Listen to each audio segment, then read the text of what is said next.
Kita telah mengetahui bahwa ada 3 fase dalam siklus proses regulasi diri, yakni fase pemikiran awal, fase aksi, dan fase refleksi diri. Ibu dan Bapak Guru tentu telah mempelajari tentang fase pemikiran awal di video sebelumnya. Nah, sekarang mari lanjutkan ke fase berikutnya, yaitu fase aksi.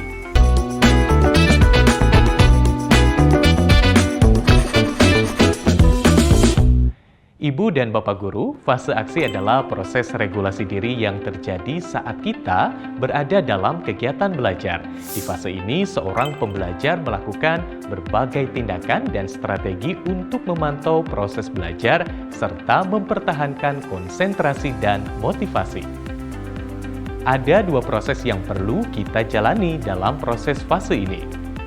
Yang pertama adalah pengendalian diri, dan yang kedua adalah observasi diri. Apa yang dimaksud dengan pengendalian diri? Pengendalian diri adalah strategi yang digunakan untuk menjaga fokus dan konsentrasi pada tugas serta mempertahankan minat dan motivasi pada proses belajar. Mengapa pengendalian diri ini penting dalam proses belajar? Karena sukses belajar tidak hanya memerlukan strategi kognitif semata, menjaga motivasi dan semangat pun tak kalah penting. Seseorang disebut bisa mengendalikan diri saat ia mampu memberi instruksi pada diri sendiri, mampu mempertahankan fokus dan menjaga konsentrasi, mampu memilih dan menyusun strategi belajar yang tepat, serta mampu membayangkan langkah-langkah visualisasi tugas yang sedang dijalani.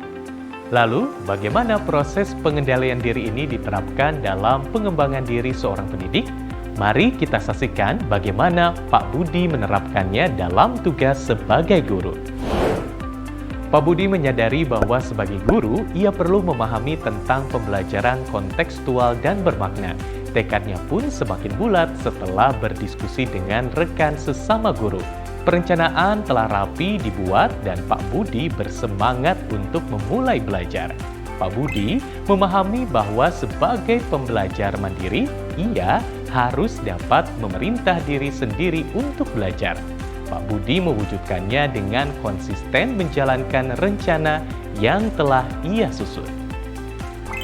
Pak Budi menggunakan papan tulis digital untuk mencantumkan lini masa kegiatan belajarnya. Di sana, Pak Budi juga mengumpulkan konsep ide inspiratif serta tautan menuju aplikasi belajar, artikel, dan video dari internet.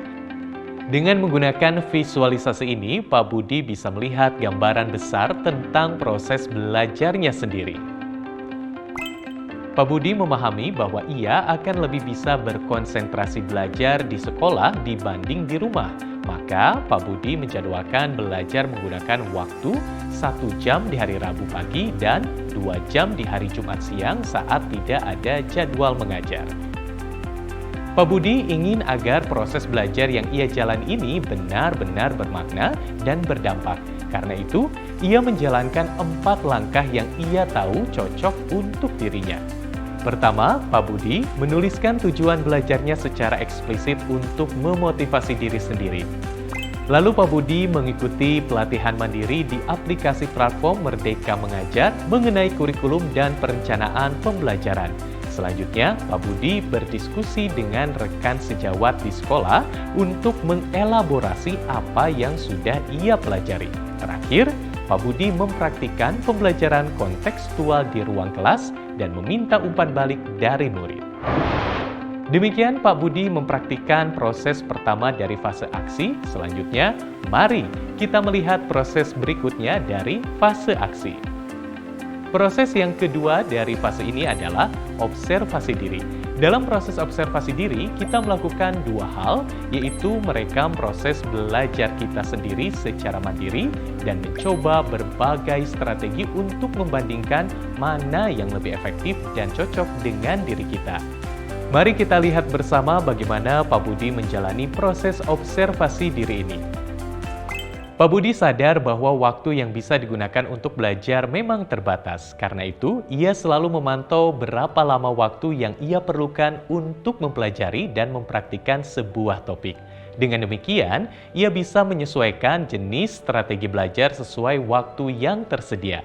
Dengan demikian, ia dapat memilah materi untuk dipelajari berdasarkan prioritas waktu yang dimiliki. Pak Budi juga mencoba berbagai strategi yang ia nilai dapat meningkatkan efektivitas belajar. Ia mencoba mengganti strategi menonton video dengan membaca teks, lalu melihat bagaimana dampaknya terhadap efektivitas belajar dan kualitas pemahaman yang ia dapatkan. Dari contoh tadi, kita bisa melihat bagaimana Pak Budi menerapkan fase kedua regulasi diri dalam menjalankan perannya sebagai pendidik. Langkah yang diambil Pak Budi tersebut adalah strategi belajar yang ia rasa cocok dengan dirinya. Bagaimana dengan Anda, Ibu Bapak Guru?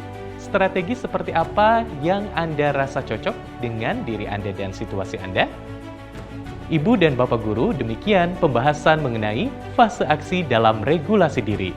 Rangkaian proses dalam fase ini menunjukkan hal-hal penting yang perlu Ibu dan Bapak Guru lakukan saat berada dalam sebuah tugas, yaitu tetap termotivasi, mampu mempertahankan fokus, serta dapat memantau kemajuan diri menuju tujuan.